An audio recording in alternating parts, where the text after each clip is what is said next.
question, Broncos Country, if you could change one thing about the Broncos coming out of the bye week, what would it be? I don't want to see anything with Levi Wallace. I want nothing to do with Levi Wallace. Sorry, Levi. Never, ever. I'm sorry. I'm sure you're an awesome guy and everything like that. Just one bad game. It was an awful game. Just one. I can't. Come on. I want nothing to do with Levi Wallace. Sorry. I'd rather have Fabian Moreau back. Yeah, I can't blame you. Last scene getting torched by Aiden O'Connell in the last game of the year by the Raiders. I'd rather have Fabian back than Levi. If you could change one game, one outcome. Seahawks, Steelers. The losses. Chargers at home. You know what the answer is. And then you have the Ravens and the Chiefs. I know what the answer is, but it's the Chiefs. It's the Chiefs. That Alex Forsythe didn't get trucked. Yes. Just holds in there. We make the field goal. Although, actually, Ravens. Actually, Chargers? can I take that back? Because I think there's a silver lining to what happened with the Chiefs. You do. I do. Here it is. This just helped perpetuate the lucky streak that the Chiefs have going. And it helps perpetuate in the Chiefs' mind the idea that, hey, if we find ourselves in a close game, we're going to find a way to get it done. And I think that is going to be ultimately their downfall this year. And that's coming from Mr. Chief himself right there. I mean, that's unbelievable. Correct. Okay. And so, you hot snot. And so, I actually think this is good because I would love the opportunity for the Broncos to play the Chiefs in the playoffs at Arrowhead. Sign me up. I would love that opportunity to go back there again and get another crack at that. Okay, well, who do you want to beat? Chargers or the Ravens? I mean, that's the two, right? Pittsburgh, no, who cares? Those two teams were tied for the last playoff spot. So which one would you change? If I could have a game back, the Baltimore game was just, I mean, they got squashed. So I'm not gonna really, think Chargers about win would be huge. What could have been? Yeah, I went over. If I could have had the Chargers game back, yeah, I'd say the Chargers. You're up a half a game. Yep. And you're second in the West right now. So, yeah, I think that's probably the one to go to if it's not the Chiefs. You agree with me about the Chiefs, though? No, not really. I would love another crack at them. Oh, yeah. Love it. I told you that they're my – what were they? My when we ranked the teams to play, they were first or second in the playoffs. So, yeah, I mean, I don't think anyone's scared of the Chiefs. Certainly, I'd rather play them than I'd rather play Baltimore or Buffalo on the road. Exactly. So let's do it. But I don't think that all of a sudden that game made the Kansas City think that they're invincible or they're going to just keep winning these low-scoring games. That's what they've done all year. That's just what they've done. That's all right. It's going to be their Achilles heel. Guarantee you. They're going to find themselves in another close game, and they're going to go to look to flip that switch, and guess what? Nothing's going to happen. So if you have one thing you could change about the Broncos coming out of the bye week, what would it be? Let us know. Ramoslaw.com, text line 303-713-1043. As you predicted, like a great student, right? Like a great employee, if the meeting's at 9, you show up at 8:55. Joel Klatt early. He has beaten in Mark. So you know what? We're not going to wait for Mark. Why? Why should we? Joel's a grinder. He's a true pro. Yeah. So let's welcome in Joel Klatt. He is presented by Dave & Buster's in Denver. Good morning, Joel. Good morning. What's up, guys? How you doing? We're doing great. I know we got a lot of Bronco and Bo stuff to get to, but you have been on fire since the College Football Playoff Committee came out with their bracket. You've been very upset. Can you kind of summarize just why you're so unhappy with what the committee came up with? Well, it's really twofold, Mike. It's not just the committee. I think that would probably be, and that's kind of where my tweet landed. But what I've been talking about on my show is that the system of this 12-team playoff in college football is flawed because they're artificially giving buys to conference champions, which inflate some of those teams. So because of that, now we've got Arizona State and Boise State with buys and top 4 seeds. So when that happens, then artificially, really good teams get pushed down the bracket and in terms of the seeding. Then what the committee did is they kind of doubled down on that, and in order to value the conference championship games and the participants in those games, they artificially propped up the losers of those championship games. So, like for instance, Texas and SMU, whose resume is not as strong as others, they got propped up, and SMU's case, they got included in the playoff. Texas got the 5 seed, which is just above, Ohio State and others that have a better resume. And so what ends up happening is all of this artificial manipulation and trying to value these conference championship games. What ends up happening is that the number 1 seed overall gets kind of the toughest path, which that was my biggest problem, is that in the trying to honor everyone or, create equity throughout the conferences and value your conference championship game, what ends up happening is the team that bears the brunt of that and absorbs the cost is Oregon. And they're the only ones that went undefeated. So in Oregon's case, they would have been better off losing to Penn State in the Big Ten championship game, because Penn State has an easier path through the playoff. They get to host SMU and then potentially play Boise State. Meanwhile, Oregon sits there and they play the winner of Tennessee, Ohio State. So that's, I guess, a quick way to try to surmise what my issues were. Joel, do you think the committee got it right with Alabama being the first one out and SMU getting in, even though SMU lost in the championship game to Clemson? Alabama's strength of schedule, I think, is better, but you don't want to dock a team and penalize a team that plays an extra game in a championship game. Do you think they got it right with SMU over Alabama? Well, it depends on what criteria you want to use. If you're just trying to find the better team, Alabama's the better team. And did SMU have technically a better season? Maybe. I'm not sure, because of the strength of schedule. It's so vastly different in terms of what Alabama played versus what SMU played. I think if those two teams play, Alabama probably wins 8 out of 10 times. It's hard to say they got it right, but at the same time, it's Alabama's fault for losing to Oklahoma and Vanderbilt, and they lost 3 times. So I don't think that there was a great choice there. I would have included Alabama. I think they're the better team.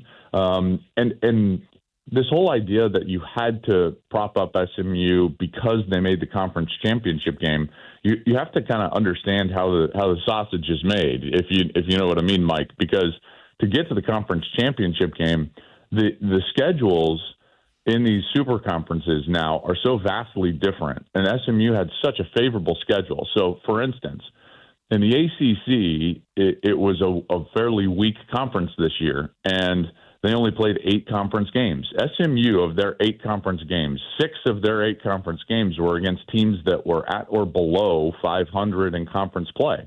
So they only played 2 teams that were above 500 in the ACC. Well, that's not a very difficult schedule. So their path to the championship game was incredibly favorable, just to put it lightly.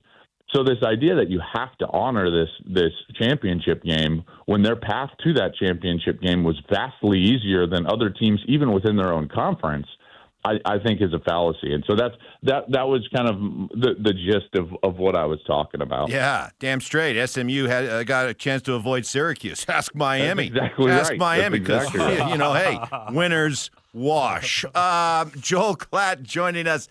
Joel, did Shedeur Sanders get snubbed not being invited to the Heisman ceremony?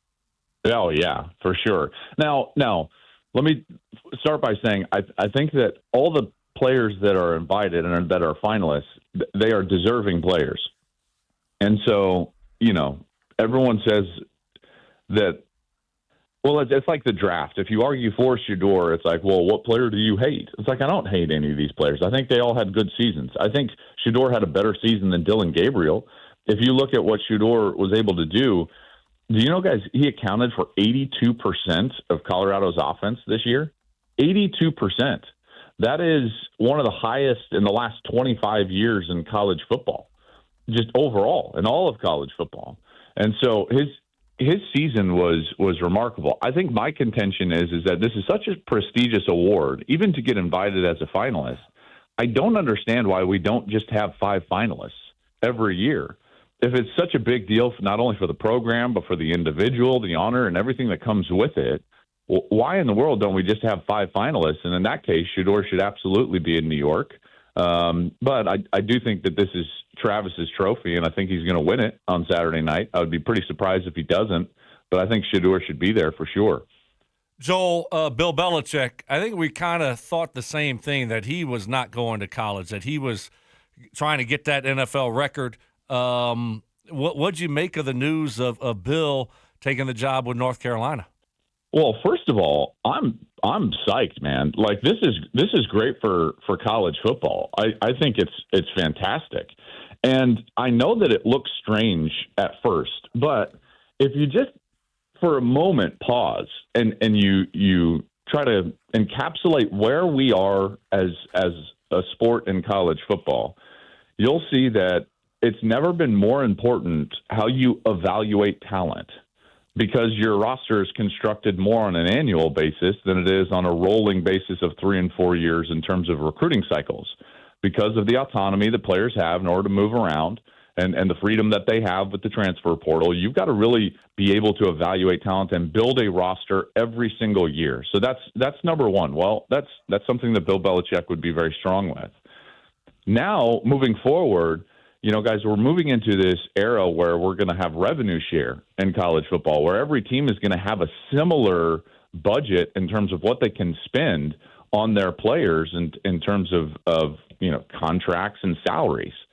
Well, so now you don't only have to evaluate the player, but then you have to value that player, and you have to do it properly. And he's been doing that for years. And so he's going to have a leg up in terms of that equation and what they're going to do in college football. And then there's this last part, which is I think that the sport is flattening out. You see that across the sport. There's no longer a great team, even in this playoff. What you have is more parity in college football, which is going to reward on-field coaching and situational coaching. And I think that that's something that he's obviously going to be very strong at. So our sport is ready for someone like Bill Belichick. There's no doubt in my mind. And so I think even he looks at that and sees it and sees an opportunity. Is it surprising? Yes. Is it great for college football? Absolutely. And this idea that, well, he can't do this, he's too transactional. And, well, our sport has become more transactional. Look how quickly players can move around, so he doesn't have to sit in a living room. This idea that he's got to sit in a living room and recruit Johnny to come to North Carolina, I think is a fallacy. I mean, even Deion doesn't have to sit in living rooms. Why? Because he's Deion Sanders. Well, I mean, Bill Belichick can be like, hey, man, take a look at all these Lombardi trophies, So I think that it works, and I'm hoping that he has a lot of success. Visitor Joel Klatt, presented by Dave & Buster's in Denver. Speaking of that transfer portal, is there a solution for it? I guess, first of all, do you feel it's a problem? I can't stand it. We're not even into the bowl season. We're not in the college football playoffs, and every day you look up, and it's just a flood of players jumping into the portal. It might be great for the players, but I got to tell you, as a fan, I hate it. Well, I mean, think about how long players were limited, in terms of their ability to earn NIL, their lack of movement, all of those things. And now the pendulum just swung too far. So I agree with you. Now, there's two issues, Mike, and I think that you're bringing up both in the same comment. One is just the overall freedom that players have, and fans are like, man, I just wish that every player wasn't a free agent every year. So that's the first sentiment. But then there's the other sentiment that you brought up, which is, hey, we haven't even finished the bowl games, and this portal is open, and players are flying into it, and guys are leaving playoff teams, and so there's the timing of the portal and the portal itself. And so those two issues, I think, together are like gasoline on a fire.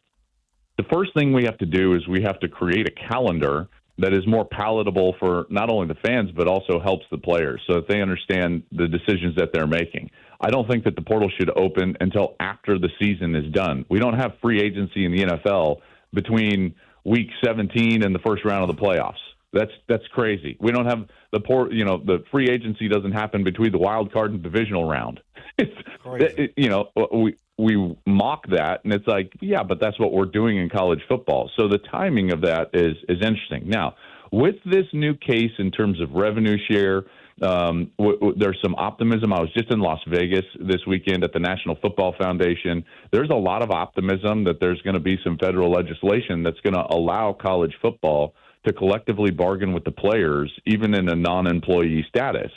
So that's a lot of technical jargon to basically say we're going to be able to get to the table and swing the pendulum back to the middle and say, hey, listen, if we're going to share all this television revenue with you as players, and it's going to be between $16 and $18.5 million per school that we're basically spending on college football players and sharing in terms of the revenue, then we can put some constraints on you as far as your movement. Now, what that looks like, I'm not totally sure, Mike. I think that what you might see is that you can put a guy under a non-transfer clause in a contract, and if he's going to get that revenue share, and if it's going to reach a certain level of revenue share, then he can't move unless he graduates, something along those lines. But there is going to be some restriction on movement in the future. I just don't know exactly what it's going to look like. Joel, I think I'm going to ask you this every week until we know for sure. What are your thoughts this week? Deion staying as CU's head coach? Where are you at with Deion? I think that he stays, and here's the part that I think that everyone has to really wrap their head around. Colorado is one of the few places that is going to allow Deion Sanders to be fully himself and make the program fully in his image. I've made this argument before, and I'll just do it again, and that is the fact that as much as Colorado needed Deion Sanders, and that is obvious, and I was pounding that table from the mountaintop. He also needs a place like Colorado, because to be fully himself and to make this and remake this program in his image. He needed a place that was going to hand him the keys fully and say, listen, man, you do you be you. And that has happened at Colorado. He's gotten an incredibly, I would say, advantageous relationship from a contract perspective in terms of what he's afforded to do outside of the actual just publicly known number of this amount of money for this amount of years. What he shares in outside in terms of merchandising and everything. Like, again, Colorado has bent over backwards, and it's been a very solid relationship back and forth for Deion and Deion for Colorado. That doesn't happen in the NFL. He cannot be himself fully in the NFL. Kyle Shanahan can't even wear the hat he wants to on the sideline, guys. It's like, like the NFL is the no fun league for a reason. And that's the only place I think he would go. I don't think he wants to go anywhere else in college. I think he loves working for Rick George. I think he's going to be there next year. Visit with Joel Klatt. Joel, if there's one area you would like to see Bo Nix improve upon over these final 4 important games of the regular season, what would it be? Oh, man. That's a great question. I mean, there's always room for improvement, Mike, and I don't know if this is – I haven't, really poured over the data. I would say that there seems to be, when I'm watching the Broncos, too many third and longs. And so this idea that the offense overall, I would love to see them become more efficient on first and second down. And I'm a big believer that you only have a few number, for instance, if you've got to have 13 third and 8 pluses, you're not going to win the game. If you've got 4 or 5 third and 8 pluses, then you've got a great chance because that means you're more on schedule. So I don't know if this is more specifically for him. And again, I don't even know if the data bears that out. This is just a feeling I get when I'm watching the Broncos is there's too many third and longs. And so I think that first and second down efficiency is where I would be looking at Bo, and I would be thinking about what can we do in the passing game and the run game and the run action game in order to create more of that flow and that schedule type play. Joel, last one for me here, buddy. What are your expectations here? 4 games left. I mean, is it playoffs? Is it winning a playoff game? Expectations for the Broncos coming out of their bye? I think getting into the playoffs is a must with where the AFC is right now and where they're sitting in the AFC, the way that they have played, some of the games that they've lost, in particular like Kansas City, my goodness. So do they have to win a playoff game? I don't know. They're going to be on the road. I think it's going to be very difficult. Obviously, I would not want to see like a Baltimore on the road. Mike, I think you even said that right before I came on, and I totally agree with you. So I don't know if they have to win a playoff game. I think getting to a playoff this year with a rookie quarterback would spur a lot of optimism for the future. And that's where I'm looking. Yeah, absolutely. Hey, are you going to be calling a bowl game? Do you get the Holiday Bowl again? Do you get my cue? Do you get Fran Brown? Yes, that is correct, buddy. I've got the cue. I was just at the Holiday Bowl directors dinner last night down in San Diego, hosting their dinner. So I've got the cues, and Kyle McCord said he's gonna play. So here we go. Of course he is, because if he wasn't going to play, Fran Brown would cut his head off like a snake, because that's what Fran Brown does. If you're not part of it, I treat you like a snake. And how do I treat snakes? I cut their heads off. So you're gonna love this guy.